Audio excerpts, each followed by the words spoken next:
আপনাদের আলোচনা করতে হয়।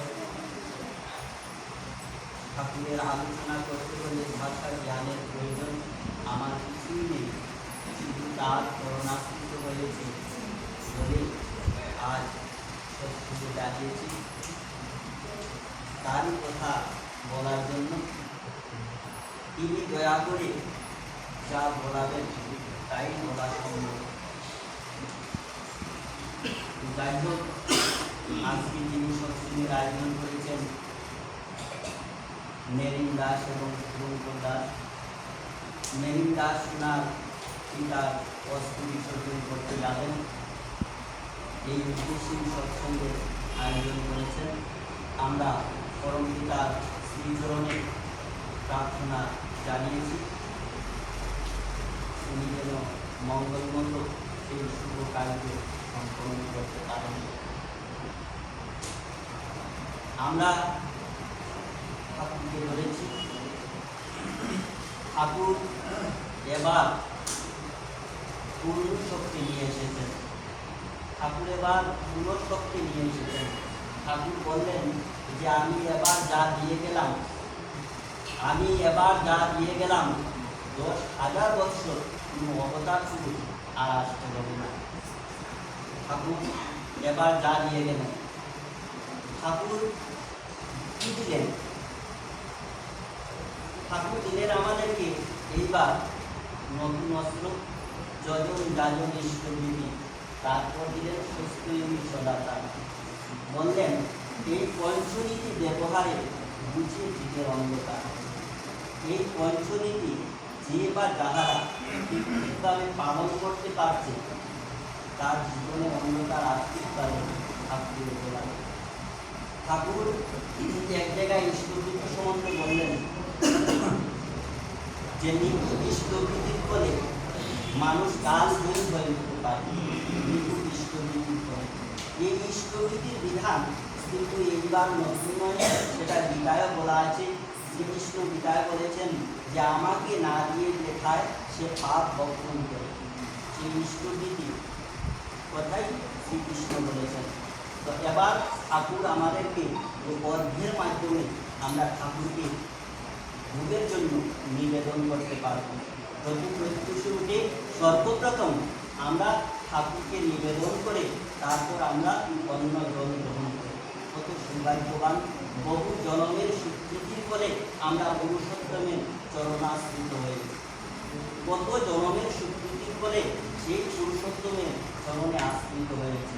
এবার ঠাকুর কি বললেন যে পুরুষোত্তম আসেন যখন সব গুরুরই সার্থকতা, আর তাকে ধরলে থাকে না কেউ গুরু ত্যাগের ভিন্ন। ঠাকুর যা যা যে বাণীগুলা দিয়েছেন এত সুন্দর, আমরা যদি একটি বাণী আমাদের চরিত্রগত করতে পারি আমাদের জীবনে অন্ধকার আসতেই পারে না। আমরা ঠাকুর কি বলছেন যে আমাকে যে যেভাবে বদনা করে আমি সেইভাবেই তাকে কৃপা করে থাকি। আমাকে যে যেভাবে বদনা করে আমি সেইভাবেই তাকে কৃপা করে থাকি। আমি যদি 8টার সময় ইষ্টবৃত্তি করি সেই ফলও আমি পাবো, আর প্রতি প্রত্যুষে উঠে ইষ্টবৃত্তি করবো সেই ফলও আমি পাবো। আমাকে সেই অনুযায়ী তিনি আমাকে ফল দেবেন। ঠাকুর কি বললেন যে আমাকে যে যেভাবেই বদনা করে আমি সেইভাবেই তাকে কৃপা করে থাকি। ঠাকুর কৃপা পাত্র, শুধু আমরা তাকে স্মরণ করা, আমরা তাকে স্মরণ করে চলা। আমরা খুবই আনন্দের মাস, এই ঠাকুরের বড় মার জন্ম মাস রয়েছে। মায়েরা প্রতি প্রত্যেক বাড়িতে বাড়িতে গিয়ে মাকে সম্মান করছেন এবং আগামীতে ঠাকুরের জন্ম মাস, শুভ ভাদ্র মাস। আমরা সবাই মিলে সৎসঙ্গ ভাগ্য পরিক্রমা করব। এই 2টি মাস আমরা আনন্দে কাটাই, অত্যন্ত আনন্দে কাটে এবং 30শে ভাদ্র ঠাকুরের জন্ম উৎসব আমরা সবাই মিলে পালন করি। দেখুন, আমরা যে যাই করি না কেন ঠাকুরকে কেন্দ্র করি।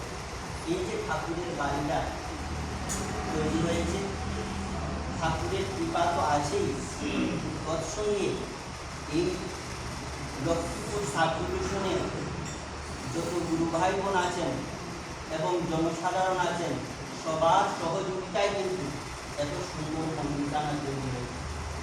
দেওঘর থেকে মালিক এসেছেন, ঠাকুর কিন্তু বিরোধিতাকে পাঠিয়েছেন, এসে উদ্বোধন করে গেছেন।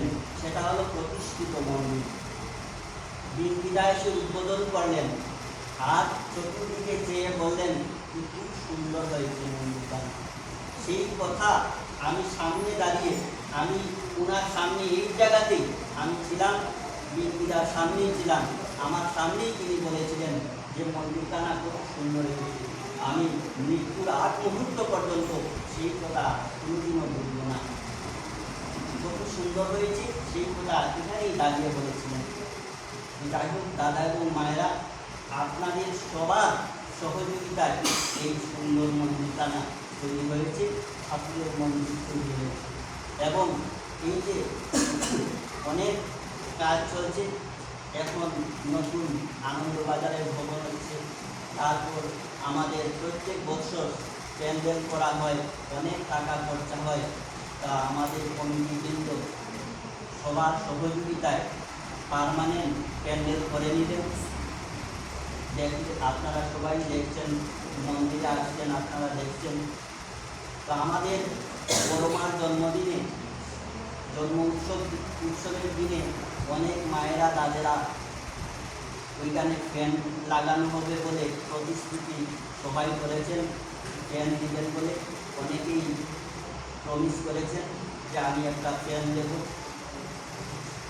আমরা যে বা যাহারা বলেছি, আমরা যত তাড়াতাড়ি সম্ভব ঠাকুরের জন্ম উৎসবের কমপক্ষে 15-20 দিন বা মাস দিন আগে যদি আমরা ফ্যান দিয়ে দিই, কারণ এই ফ্যানগুলো আসার পর টিকিট করা হলে অনেক কাজ আছে। তা আমরা যারা প্রমিস করেছি, আমরা যত তাড়াতাড়ি সম্ভব যেন দিয়ে দিই। আর যারা দেওয়ার ইচ্ছুক, প্রমিস করেন নাই, আপনারাও দিতে পারেন। কারণ ঠাকুরকে দিতে হলে কাউকে বলে বা জোর করে লোয়ানো সম্ভব না। যদি আমার নিজের থেকে আমি ঠাকুরকে দেওয়ার আমার ইচ্ছা প্রকাশ করি। যাই হোক, আমি আলোচনা দীর্ঘ করব না, কারণ সৎসঙ্গে দাঁড়িয়ে ঠাকুরের আলোচনা, ঠাকুর যা বলেন বলান তাই বলা সম্ভব হয়। আজকে আমি আর বিশেষ কিছু বলতে পারছি না, এইটুকু বলবো। আর আগামী শনিবার আমাদের ফুলেরটোল উষা মার্কেটে একটি উজ্জ্বল রায় বলে আমাদের একজন ভাই আছেন, উনি সৎসঙ্গের আয়োজন করেছেন সন্ধ্যা 7টায়। তো উনি বলছেন যে সৎসঙ্গে সবাইকে বলার জন্য আপনারা সেই সৎসঙ্গে আগামী শনিবার 10 তারিখ ওনার বাড়িতে উপস্থিত থাকার জন্য বলেছি। যাই হোক, আমি আজকে আলোচনা শুরু করব।